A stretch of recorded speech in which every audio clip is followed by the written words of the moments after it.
ছোট ভাই স্বপন বন্দ্যোপাধ্যায়ের সঙ্গে সমস্ত সম্পর্ক ছিন্ন করলেন মুখ্যমন্ত্রী মমতা বন্দ্যোপাধ্যায়। বুধবার শিলিগুড়িতে সাংবাদিক বৈঠক করে ছোট ভাইয়ের সঙ্গে সম্পর্ক ছিন্ন করার কথা জানান। হাওড়া সদর কেন্দ্রের তৃণমূল প্রার্থী প্রসূন বন্দ্যোপাধ্যায়ের বিরোধিতা করে নির্দল হিসেবে লড়ার হুঁশিয়ারি দিয়েছেন মুখ্যমন্ত্রীর ভাই স্বপন বন্দ্যোপাধ্যায় ওরফে বাবুল। উত্তরবঙ্গ সফরে এই নিয়ে প্রশ্ন করা হয় মুখ্যমন্ত্রীকে। এরপরই আজ সাংবাদিক বৈঠক করে ভাই বাবুনের সঙ্গে সম্পর্ক ছেদ করার কথা জানান তিনি।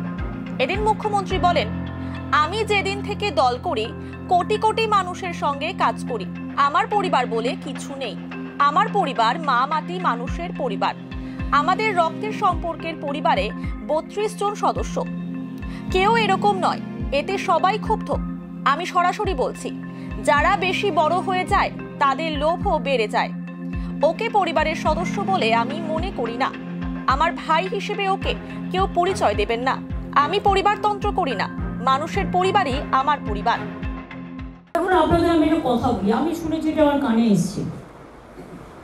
আমি যেদিন থেকে পার্টি করি কোটি কোটি মানুষের সাথে কাজ করি, এবং আমি একবার নয় হাজারবার লক্ষবার বলেছি যে আমার পরিবার বলে কিছু পরিবার নেই। আমার পরিবার হচ্ছে মানুষের পরিবার, মামাটি মানুষের পরিবার।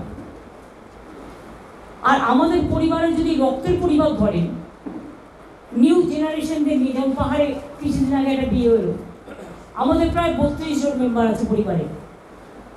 আমাদের কেউ কিন্তু এরকম নয়। এটাতে সবাই খুব ক্ষুব্ধ, এবং আমি সরাসরি বলছি, বড় হলে অনেকের লোভ একটু বেশি বেড়ে যায়। পরিবারটাকে বাদ দিয়ে যে যার খেলা খেলে।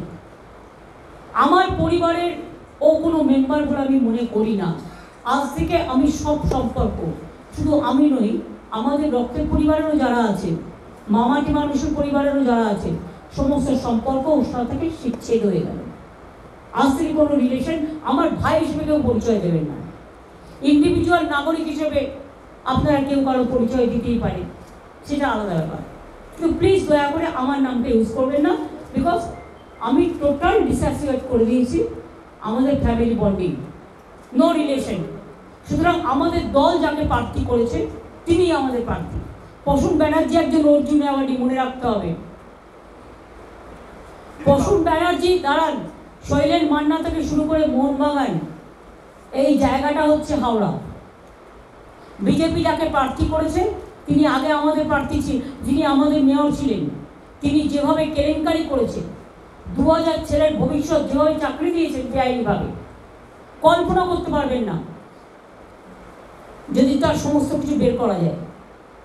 আর যে ভদ্রলোকের নাম আপনারা বলছেন, আমি আপনাদের বলি, তার অনেক কাজকর্মই আমার অনেক দিন ধরে পছন্দ নয়।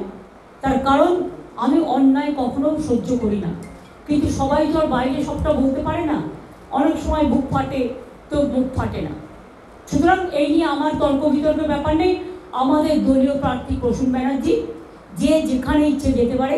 কিছু লোক নির্বাচনে আসলেই কাউন্সিলরেও দাঁড়াতে হবে, এমএলএতেও দাঁড়াতে হবে, আর এমপিতেও দাঁড়াতে হবে। আমার পরিবারের সবাই যদি বলে আমি এমপি ইলেকশনের টিকিট চাই, এমএলএ ইলেকশন টিকিট চাই, তাহলে আমি তো পরিবারতন্ত্র করব। আমি পরিবারতন্ত্র করি না, আমি মানুষতন্ত্র করি, এবং তাই মানুষের পরিবারই আমার পরিবার। আমি সবাইকে বলবো আমার সাথে কোনো সম্পর্ক রাখবেন না। যে আমার সাথে কোনো সম্পর্ক ছিল একদিন, ভুলে যান।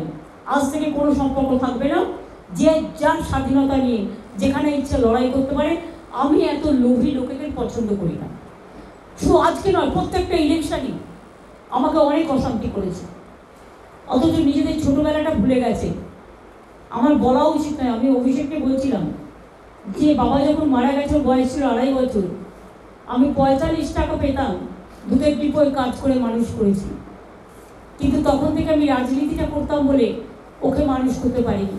হয়তো অনেককে, সবাইকে মানুষ করতে পেরেছি। আমাদের পরিবার খুব বড় পরিবার, এটা মানুষের পরিবার। কাজে এটা নিয়ে আমাকে আর আপনারা খোঁচাবেন না। আমার যা বলার আমি বলে দিয়েছি। ওর পাশে যেন আমাদের পরিবারের কোনো নাম না থাকে। এদিকে মুখ্যমন্ত্রীর এই সিদ্ধান্ত শোনার পরে নিজের সিদ্ধান্ত বদলে ফেলেন স্বপন বন্দ্যোপাধ্যায়। তিনি জানান, মমতা বন্দ্যোপাধ্যায় যতদিন পশ্চিমবঙ্গে থাকবে ততদিন আমি তার সঙ্গে থাকব।